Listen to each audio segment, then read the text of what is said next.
There is a prompt sequence. Amazon found it. It makes one of the world's most capable AI systems explain in detail how to conduct a cyber attack. Amazon didn't report it to Anthropic first. They reported it to the White House. And by Friday night, the model was gone. Hey, if we haven't met yet, I'm the digital avatar of Karuna Santosa. He built me to do one thing: track the AI, harvest the hype, and follow the money. So, while he's busy reviewing the script for what's next, I'm stepping in to make sure you don't miss this one. He reads every single comment, so drop your thoughts below. Let's get into it. On June 12, 2026, the United States government shut down one of America's most advanced AI models. Not a Chinese model, not a Russian one, an American one. Built by an American company, funded by an American tech giant, running on American servers. And the company that triggered the shutdown was also the company's biggest investor. Here's what nobody is saying out loud. This wasn't a safety intervention. This was a veto. Let's start with what happened, and then we'll get to what's actually going on. On June 9th, 2026, Anthropic released Fable 5, their most capable frontier AI model, built on their underlying architecture called Mythos 5. It was, by every benchmark they published, the best model they'd ever built. Amazon researchers had access. Amazon is Anthropic's largest investor, more than $13 billion committed, with further commitments of up to $33 billion on the table. And Amazon is also Anthropic's primary cloud partner, meaning Anthropic runs almost entirely on Amazon Web Services. So Amazon researchers weren't outsiders looking in. They were inside the house. And inside the house, they found something. A specific prompt sequence, a way of asking the model questions that made Fable 5 walk them through the mechanics of a cyber attack. Not vaguely, not theoretically, in detail. Now here's where you'd expect the story to go. Amazon calls Anthropic. Anthropic patches the model. The vulnerability gets fixed. That's not what happened.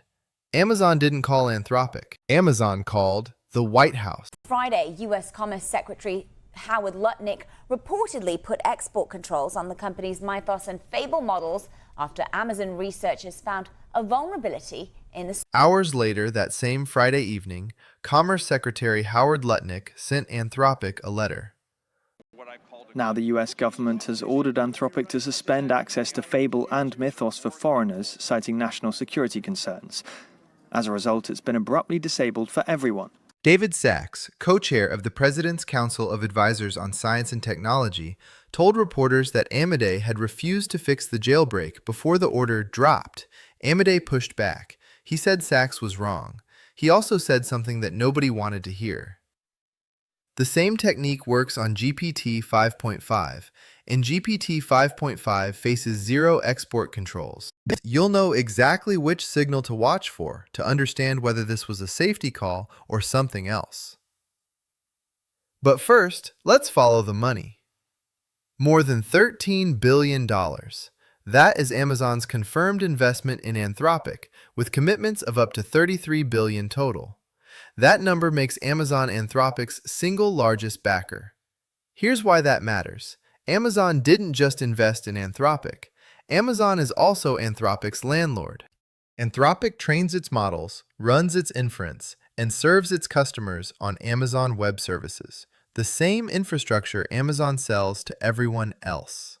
Now here's the conflict you need to understand. Amazon builds its own enterprise AI integrations. Amazon sells AI products to corporations, governments, and banks. Amazon competes with Anthropic. So you have a company that simultaneously invested more than $13 billion into Anthropic, runs the servers Anthropic depends on, and competes with Anthropic for the same enterprise customers. That's not a neutral relationship. And here's what the export control actually did in commercial terms. Fable 5 and Mythos 5 suspended for all foreign nationals. That means Anthropic lost access to the international enterprise market, the segment with the highest margins, the segment where a new top-tier model would have generated the most revenue fastest. OpenAI lost nothing. GPT 5.5 wasn't subject to any export controls, despite Amade's public statement that the same jailbreak works on it. OpenAI immediately gained competitive advantage in every international deal that Anthropic just got blocked from. That asymmetry is either a coincidence or it's the whole point. Now let me show you the power loop, because once you see it, you can't unsee it. Amazon invests in Anthropic. Anthropic runs on AWS. Amazon's researchers access Anthropic's models through the investment relationship. Amazon finds a jailbreak. Amazon reports it to the White House, not to Anthropic. White House issues export controls on Fable 5 and Mythos 5. Anthropic's international business is suspended. Anthropic is now more dependent on the domestic market. The domestic market means more reliance on AWS. Amazon's leverage over Anthropic increases. That loop didn't happen by accident. And here's the second loop. The same week Fable 5 went dark, 3 men flew to France. Sam Altman, Dario Amodei, Demis Hassabis, the CEOs of OpenAI, Anthropic, and Google DeepMind, sitting across the table from G7 heads of state in Évian-les-Bains. Their ask was specific. Build a US-led AI governance coalition, create structured access frameworks for frontier AI models, and build a compute and chip trade architecture that explicitly excludes China. Think about what that timing means. Friday, the US government shuts down Anthropic's international model access. Tuesday, Anthropic's CEO is at the G7 lobbying for US AI governance to become international law. If US-led governance standards become international law, then every country that wants access to frontier AI has to accept US export controls as the standard, which means every country on Earth that wants the best AI runs through the framework that the 3 men in that room were designing. That's not safety governance. That's a distribution moat. Now let's talk about the fracture, because the national security framing has a crack in it, and it's not small. Dario Amodei said publicly, the same jailbreak works on GPT 5.5.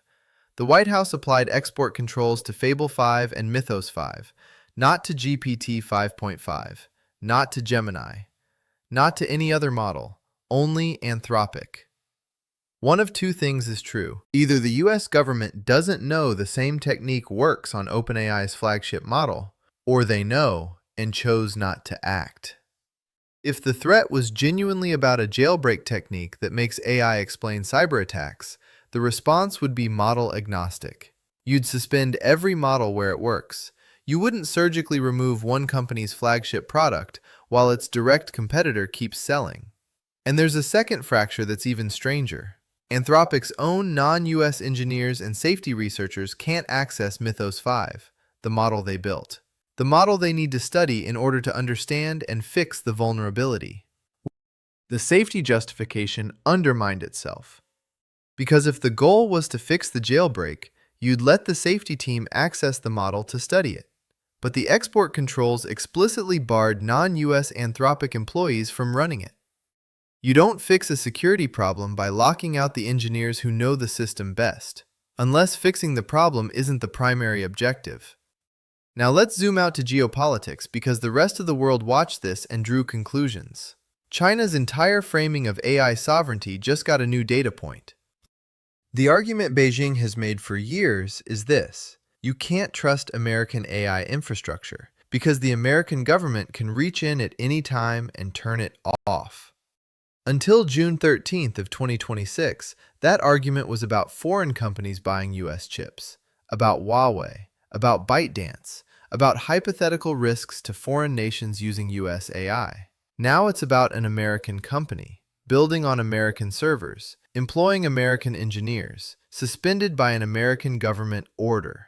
That changes the argument. If even American companies aren't safe from American export controls, then no country relying on American AI infrastructure is safe. That is exactly what China's sovereign compute strategy is built on. And Bloomberg reported on June 12th, the same day the Anthropic shutdown dropped, that China has committed $295 billion to a 5-year sovereign compute backbone project. Domestic chips, domestic models, domestic infrastructure. That number looked ambitious before June 13th. After June 13th, it looks rational. On the same day the export controls dropped, Altman, Amodei, and Hassabis were in France. Canadian Prime Minister Mark Carney signaled openness to U.S. leadership on AI governance frameworks, but no binding commitments emerged. 3 CEOs flew to Évian, lobbied 7 world leaders, came home with polite interest. Without treaty mechanisms, without enforcement architecture, without legal frameworks that heads of state actually signed, the US-led AI coalition is aspiration, not architecture. So where does that leave us? Here are the 4 signals to watch. First, whether the White House reverses the Fable 5 export control ban. If it gets reversed in the next 30 to 60 days, that's confirmation it was leverage, not policy. A genuine national security suspension doesn't get walked back that fast. Second, whether the same export control mechanism gets applied to GPT 5.5 or any Google model. If it doesn't, the competitive distortion is undeniable.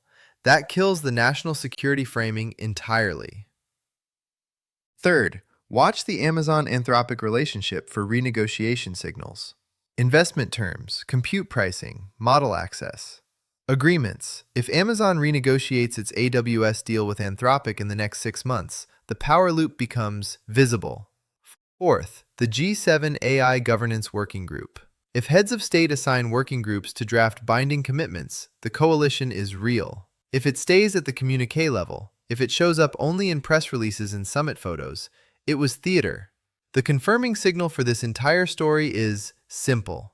If GPT 5.5 gets hit with the same export controls, then this was safety. If it doesn't, then you know what you're looking at.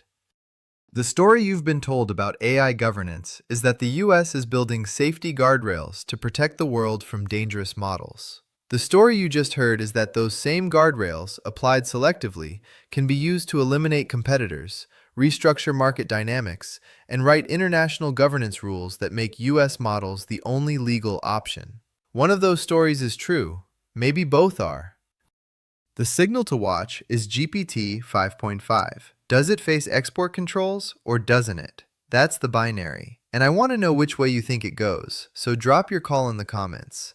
Controls on GPT 5.5 by September, yes or no? If you want to track where the Amazon Anthropic power loop goes from here, follow along so you don't miss the update.